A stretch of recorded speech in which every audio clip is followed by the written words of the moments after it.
Immigration is a massive talking point here in the UK.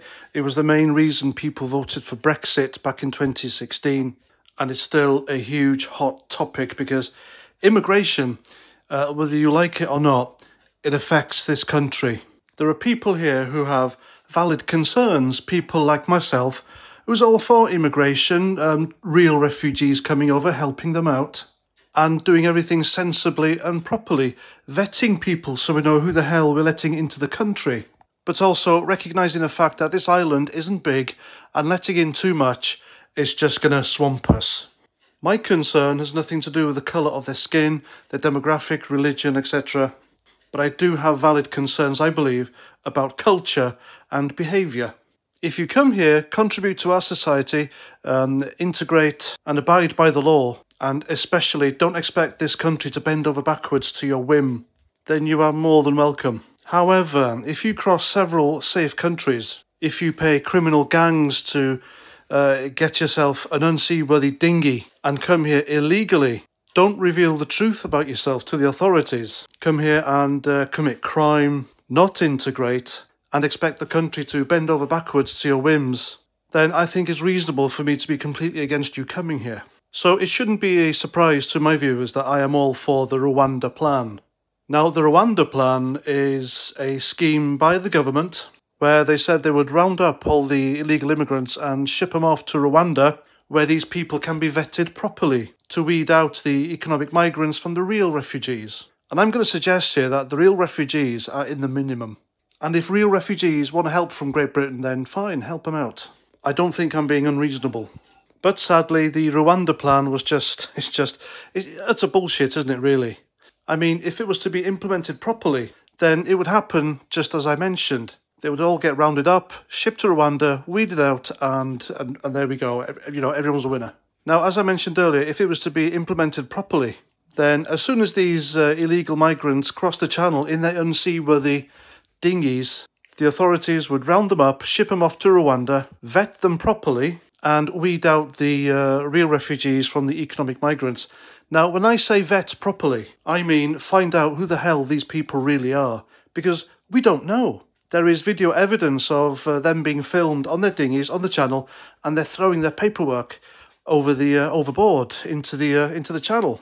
And so, to vet them, we need to find out who they really are, where they are really from, what their intention is, if they're members of ISIS, or if they have any criminal history, what crimes they could have possibly committed in their home countries, or if indeed they are genuine refugees.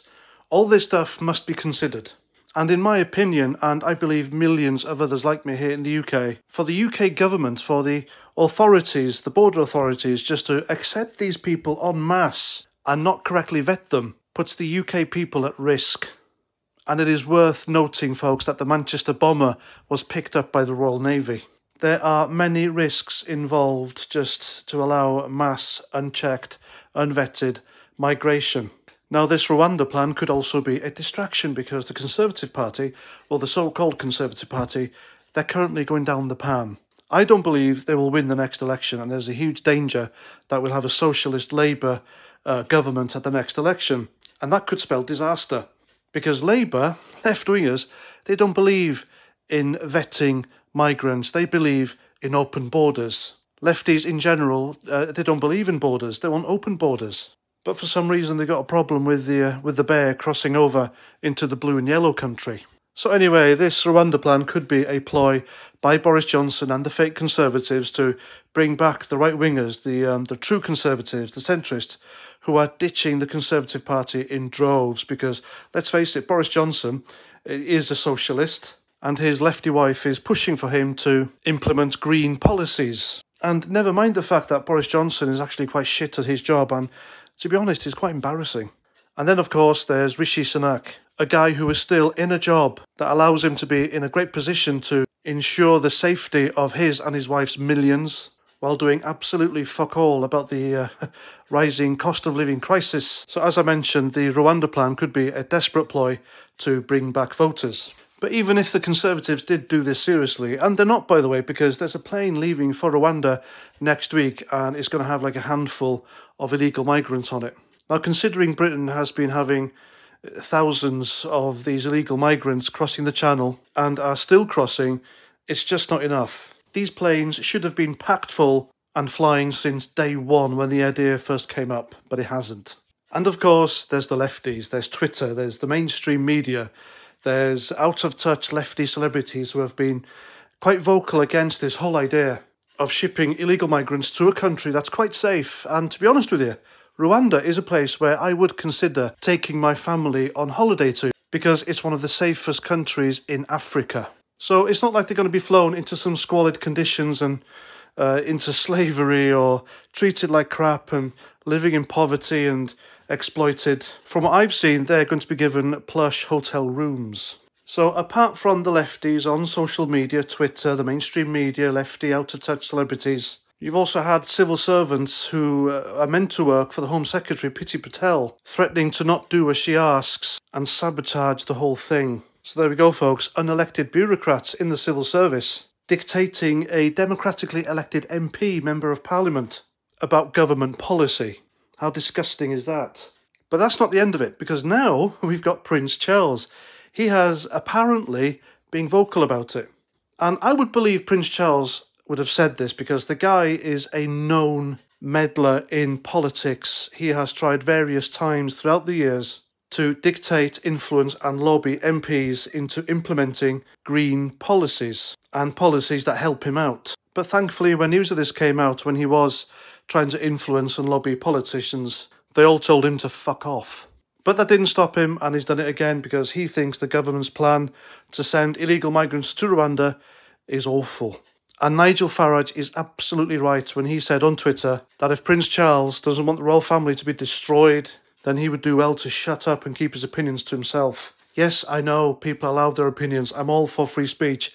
I've told you before on here that free speech is a very important cog in the wheel of democracy. But the royal family are meant to be neutral. That's why they live the life of luxury. They are not a ruling monarchy, they're a constitutional one. And that means they do as they're fucking told. Now, if his mummy, the Queen, if she can do it for 70 years, then surely he can. And he's not even king yet, but he can't. And believe me, folks, Prince Charles will destroy the royal family. Trust me when I say Andrew, Meghan Markle and her assistant Harry, they're not the only fuck-ups in that family. Charles just can't keep his mouth shut.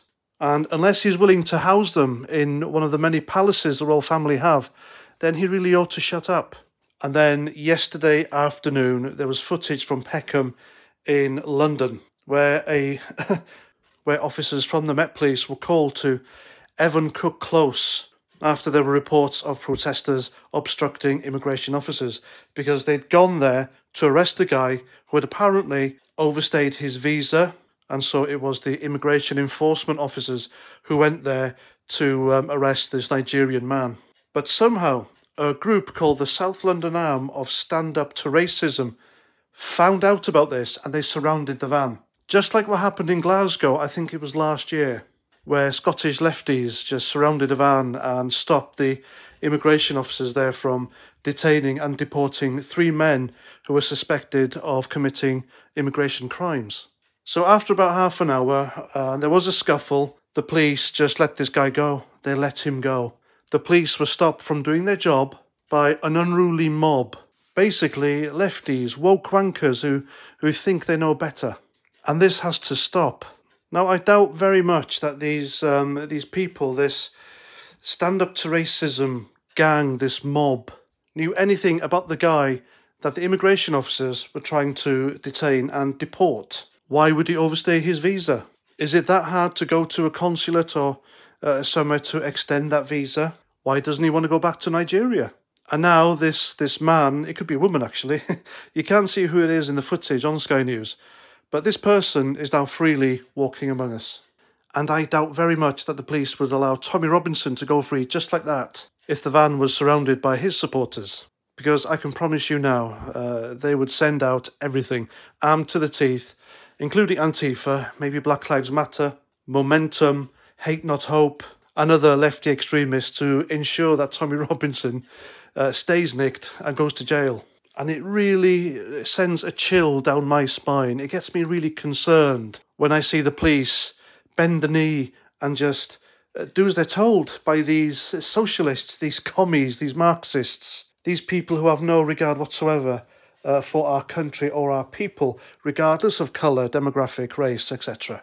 So it happened once and it'll happen again, because that lot who just surrounded that van the other day, including them up in Scotland who did exactly the same thing, they know they can get away with it now, because they've done it twice and they've won twice. They've been successful in stopping the authorities from doing their jobs. And in my opinion, it's perverse that an elected Home Secretary can't do her job because unelected woke lefties won't allow her to do it. The majority of the people on this island who voted for Brexit, we did so because immigration was a huge concern. The unelected bureaucrats in Brussels, the EU, they were dictating to us who was allowed to come to our country and how many. But what I do know is that this country is going to hell in a handcart. It is a great shame. I mean, what would the police of yesteryear, back in the day, what would they think if they saw this now? Their colleagues, their future, just giving up so easily on an arrest like that because a group of people said they're not allowed to. I'm telling you now, the lefties, they want to control the narrative, all right? That's slipping from them on social media with Elon Musk threatening to take over Twitter and change it from being a lefty echo chamber full of left-wing bigotry. But they want to take over the law in this country as well. And in my opinion, if we'd recruited proper police officers and not the ones from Marxist indoctrinated universities and colleges, then I can assure you that migrants who overstayed their visa, they'd still be in custody. And that's what I think. I hope you enjoyed my video. Please let me know what you think in the comments. I would like to know your views on migration. Also, I'd like to draw your attention to the latest post in my community section. I've posted a link there to another channel. It belongs to another veteran. So if you like what I've got to say on my videos, you will love what this gentleman's got to say. So please go and give him a sub. And also you can become a member of my channel. The link is down below. It's full of perks. Just ask these lovely people here who are on the top 2 tiers of my membership. And they're enjoying their lovely perks as we speak. And that's that. So until my next video, please comment, share, subscribe, and Roger Trout.